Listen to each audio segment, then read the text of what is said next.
What's up sa inyo mga ate at kuya? Ako nga pala si Kuya Len at nagbabalik na naman tayo dito sa Grow a Garden. No, mga ate kuya, kasama ko ngayon si Igris at si Sky. Nandito kami sa main private server ko ngayon. Nandito rin pala si Sanjit. So shoutout dito sa mga kasama ko. Ngayon mga ate at kuya, kung hindi nyo alam, mabilis ang video lang to. Nalabas na po yung 4th of July na mini update. No?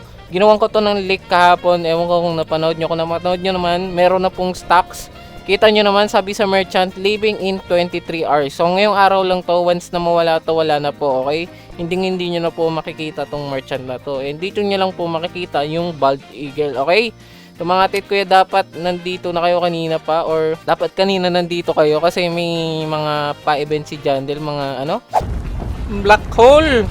May black hole!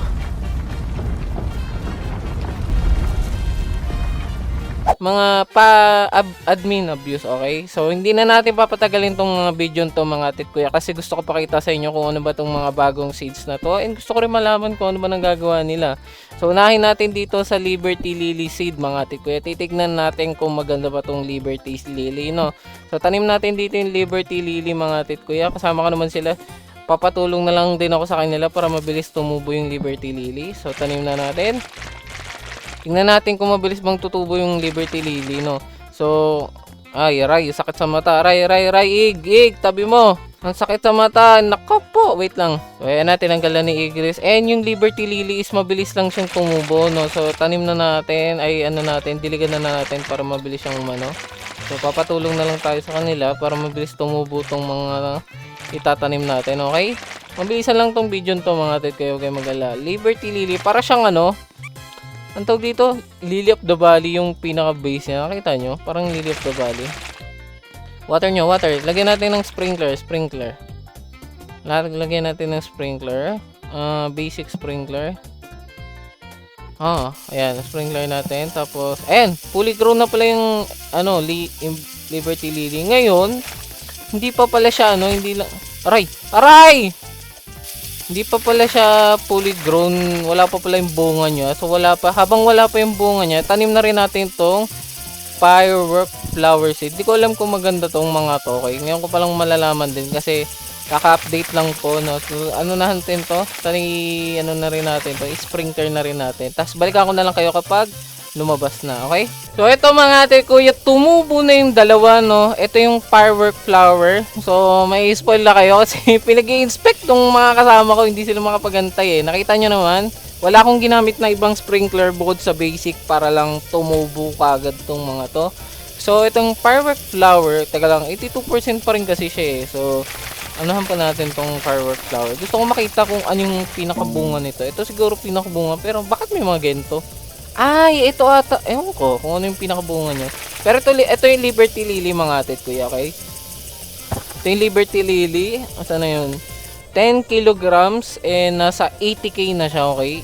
80k. Hindi ko alam kung ito yung tamang size para sa Liberty Lily. Pero pag chinek natin, 83. Okay? 83,000 yung Liberty Lily. Ngayon, ano siya? Multiple permanent siya, yung pwede mo siya ulit-ulitin. So ang taas ng value niya, no? Ang taas ng value niya. Ngayon itong firework, ang mas mataas. Di ko alam kung ilang kuhanan tong firework. Makita natin, wait. Siguro isahan, ito na. Pwede natin itong buong plant mismo yung firework flower. So para siyang ang laki.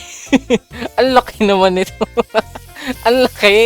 Ang laki niya, kaya pala mahal niya kasi isang kuhanan lang pala siya. Okay, gets. Kaya palang mahal kasi isang kuhanan. 200k po ang value nito mga tit kuya. 200k. So papakita ko sa inyo. Kita nyo, 202,000 yung value nitong tawag dito, firework flower. Ang mahal niya pero isang kuhanan lang siya, kaya palang daming stock kapag binili mo. Pero yung Liberty Lily is multiple siya, or pwede siyang paulit-ulit, no, na tumubo. Kaya maganda to ipa-farm nyo. Hindi ko alam kung anong pet pwedeng gumana dito. Kung nagana ba dito yung mooncat, hindi ko alam kung mooncat nagana. So speaking of pets, yung bald eagle pala mga tit kuya, Ang Bald Eagle po, ang ability niya is para siyang blood kiwi, pero ayun o, sabi dito, takes flight and spread its wings. All egg advance their hatch time by 70 seconds. So, lahat ng pet nyo, lahat ng egg nyo ay bibilis ng 70 per seconds. There is 70% chance for the time advance to be multiplied by 2. Okay?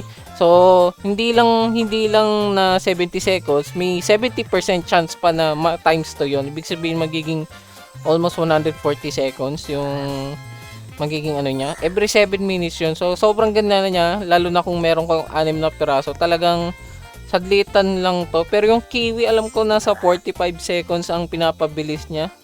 Tama ba, kiwi? Tapos, umabot ng 5 minutes yung cooldown.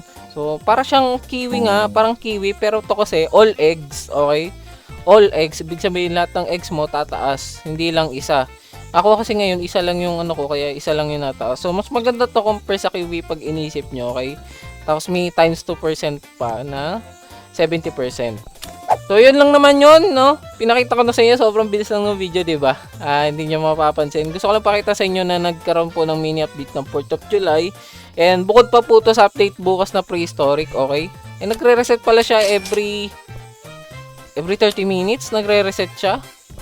I think every 30 minutes nagre-reset siya. So may stock ulit. Pwede kayo bumili-buli pa ulit-ulit pala. Nagulat ako may stock ulit. Okay, so yun. Yung ko lang nalaman, nagulat ako may stock ulit eh. So try nyong ulit-ulitin bumili hanggat makakuha kayo ng Bald Eagle siguro na huge. Yun siguro yung maging ideal na gawin ninyo. Sabi nga Tet Kuya, yung nangyari pala sa akin is nag-bug, okay? Hindi pala siya nagre-restock ulit, pero nakita nyo naman, nag-restock sa akin and meron akong 2 Bald Eagle ngayon. Kita nyo, bawal po mag-trade ha. Alam ko bawal po mag-trade, okay?